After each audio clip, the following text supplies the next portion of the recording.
All right, everyone, today we are talking about the roundoff. It is a flight skill, which means your hands and feet will be leaving the surface and they will be in the air at the same time for a brief moment. There is some rotation that will be happening as well as the body rotates from the hands to the feet in the flight phase.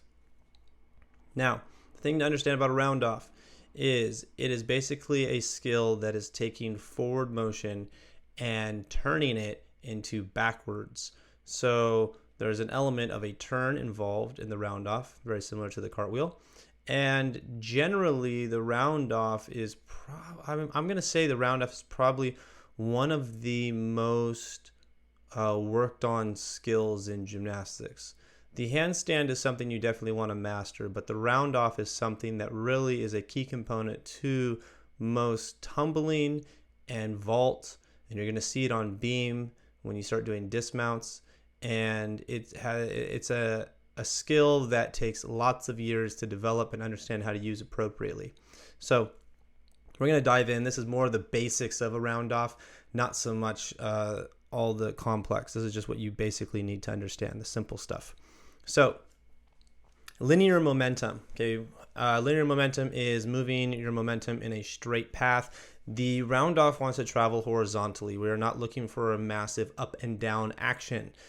So looking at where one orange star is to the other, and you get the blue arrows in between, it's basically saying you need to be able to carry your center of mass through the transitional shapes to the other side without slowing down or losing any of your linear momentum. Now, there's angular momentum in this because the roundoff is turning over. It's creating a circling effect. But what you need to understand is the transition shapes are not supposed to slow you down. And we learned about this in running and in cartwheels and in other movements. So as you're placing the hands on the ground, they are not trying to stop you from moving. And that is a very key thing to understand, because most people place their hands on the ground and it actually slows them down, or they place their foot on the ground in their hurdle and it actually slows them down. There is a flight phase. We can see it towards the end. And the flight phase needs to stay low to the surface. We do not want it to go flying up in the air, because the faster you get back onto the surface, the quicker you can translate that energy into something else. And so the more time you spend in the air, the more difficult it's going to become essentially to convert that energy in a roundoff. Okay, so linear momentum. Simple way to test if a person has the ability, the force, to move their center of mass an appropriate distance to make a roundoff work. Just make them do a long jump, the distance of their feet to hands overhead. And so if they can move their center of mass a full body length, then they probably can do a roundoff. And I think that's a very simple test, but oftentimes we try to correct the roundoff without realizing a person cannot move their center of mass and maintain the momentum through the process of the movement. So check out their long jump, see how it goes. Angular momentum, we are converting linear momentum to rotational. Okay, so that's what you need to understand, is we're converting linear to rotational. On the left side it says easy. Less linear momentum is needed because there's a lot of shape change. So if you do not have a lot of linear momentum, you need to increase the shape change to develop the angular momentum. There's also lower impact forces when you have lots of shape change. So that is the benefit of shape changing a lot. The image is not showing you a lot of shape change, it's showing you a lever, but you'll get to see what I'm talking about later on. The difficult side, okay, so you need more linear momentum, there's less shape change involved, but there's a higher impact force. If you're in a straighter line and you hit a surface in a straight line, you're going to have a higher impact force than if you hit it perpendicular, essentially, than if you hit it at an angle that is falling. So you look at A, B, C. The closer your hands get to A, B, or C, it's really probably impossible to get your hands to C, but the more angular momentum you're going to have, the more shape change that is required. The more closer your hands get to 1, 2, 3, if you put your hands all the way up to 3 as you're starting to do a roundoff, that line is going to be pushing into the surface and it's actually slowing you down or stopping you. And so depending on what you're trying to achieve, vault is generally more of a 3. But handsprings and whipping kind of stuff, you're always trying to lean more towards the C. We call this a late block versus an early block. Okay, so linear momentum, angular. Okay, here we go. So Angular momentum is rotating around your center of mass by shape changing on a surface. It is important you understand that when the shape change happens on the surface, it's angular momentum. When the shape change happens in the air, it is rotational inertia. So, angular momentum on the surface. The more linear momentum and the more shape change on the surface, the more angular momentum generated. What this is saying is, if you have max amount of linear momentum and you have max amount of shape change, you can actually throw the most difficult skills. That's like what a double layout is. A double layout has a lot of shape change and it has a lot of linear momentum, and both of those things combined allow you to flip your body in a laid out position twice. So the image on the left, more force required because you're in a straighter line. The circle is bigger essentially, and so it requires more push to create that rotation. Image on the right, the leg is piked. This means that you're going to be kicking the leg to generate the circular action. So because you're kicking the leg to generate the circle, you don't actually need as much rotation or linear momentum to create the rotation because you're using the shape change to create the rotation. Now, neither one is right or wrong. The question is, how do you want to use it? Generally speaking, shape changing more is a better way to learn before you go into straight body shapes, because the impact forces on straight body, the ones that require more force, when you're straight body, the impact forces will break down the athlete early on, because when they're young and they're growing, they do not have a body ready to handle those impact forces. So teaching them the shape change is better. It's also safer because then you don't have to run as wildly and crazy. You just learn how to move your body, which is what they need to learn anyways. Rotational inertia. This is the shape change that happens in the air around your center of mass. Okay, so there's a flight phase that happens and the body starts shrinking its shape and it starts rotating around its center. Basically, rotational inertia is saying that the closer you are to your center, the closer the mass is to the center, okay, the easier it is to rotate. The further away the mass is from the center, the more difficult it is to rotate. However, the further the mass is from the center, although it's more difficult to rotate, it stores more energy. So doing a laid out takeoff stores more energy so that when you do shape change and shrink down, you will speed up in rotation. So this is the reason why your takeoff positions are very important, to be as tall and long as possible, and then you shape change in the air. You don't want to shrink your shape on a surface necessarily. Depends on what you're doing though. So changing your position around your center of mass, this shape change is in the flight phase.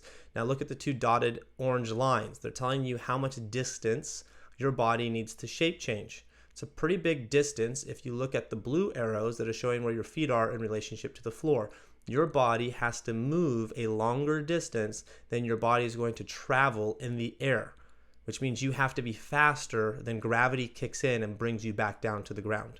So that difference tells you how fast you need to be. That speed has to be developed outside of the skill. People are not going to shape change round-offs any faster than their ability to move as fast as they possibly can. So this is where V-slaps come into play, or other fast shape change moving things. But just want the correlation to be understood. Now, when you're in the flight phase, what I see when someone's doing, say, a round-off back handspring, they usually wait till their feet hit the ground before they think about initiating the back handspring. What you want to be aware of is that when you're in the flight phase, you're prepping yourself for the landing, and the landing is instantaneously transitioning into the next skill. It is not waiting. You're not waiting to land and then do the skill. When your feet make contact, you're doing the skill. And so it's important to understand that you need to know the flight phase so that you can instantaneously perform the next skill right as you land. So here's some shapes going on. These are all just transitional shapes. They're not necessarily fully accurate. Look at the shoulder positions, how we're weight transferring from one side of the body to the other, okay, where the feet are traveling, how it kind of has an arc going on. It starts small, it kicks up big, and it goes back to small, this nice smooth arc. It's important to look at these lines to see how they're kind of mirroring each other, because that's really how skills are going to be working, is you're going to see these nice patterns in curves and lines. So we have the star on the left side, the star on the right side. Everything happening in the middle is just transitional shapes. Your goal is not to really actually see them when the student is performing the round off. The flight phase is at the very end. Okay, so the hands, in theory, you could say the hands are actually late blocking. You're putting your center of mass over your hands, and then the rotation is happening after the hands. So the flight phase happens after the hands. what we really want is at the beginning to get our hands as close to our feet as possible. We actually don't want to weight our hands at all. We want to have enough linear momentum that our legs kick over and fly us all the way over to the right side of the screen where the orange star is, and that our hands don't actually have a lot of push. You're not actually trying to push your hands into the ground to rise up, because what happens usually when you try to push your hands, you start to rise up early. You're actually closing your shoulder angle and bringing your toes down. And by doing that, you actually create rotation, which pulls your hands off the floor. So just something to be paying attention to. There's a lot of technical stuff happening here. The bigger question is, how do you get from one orange star to the other? Where's the flight phase? And is it moving and look like it has energy? Or is there a bunch of weird funniness happening? Early block, late block. Okay, so an early block is, if you look at the blue star, it's in front of the triangle. Okay, and we're going to say in front because it's the character is traveling backwards. So the star is behind the triangle. The triangle is in front because I'm traveling backwards. So the feet are in front. The center of mass, or the star, is behind. That's an early block. That means you're blocking before the center of mass is on top of your pivot point.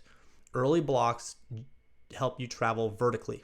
So any early block will send you up. You want to know how to go up? Do an early block. You want to know why you're not rotating? It's probably because you're early blocking. Late blocking is when the center of mass passes over the pivot point. Late blocks send you down, and down usually is what causes horizontal travel. So early block goes up, late block goes down, but down is really horizontally, so that's why we have the horizontal, because you're going to open up and put your hands on the ground. Knowing where your early block or late block is will determine what skill you're doing. Early blocks, layouts. Late blocks, back handsprings. So early block, layouts, twisting, double flipping, vault. Late blocks, back handsprings, whips. So there's another element of a roundoff, and it's roundoffs and twisting. The direction of your roundoff will determine the type of twist you're doing, and there's something clever and interesting here that you want to be aware of. So a roundoff, when it comes to twisting, a roundoff, even though you're going forwards, is not necessarily a front entry skill. It depends on what you're doing. So a right roundoff is right twisting backwards.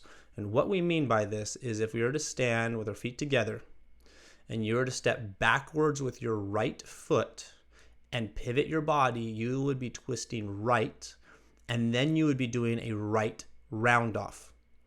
So it's not the twist in the roundoff that causes the twist to make it be right. It's how you step into the roundoff that causes it to be a right twist.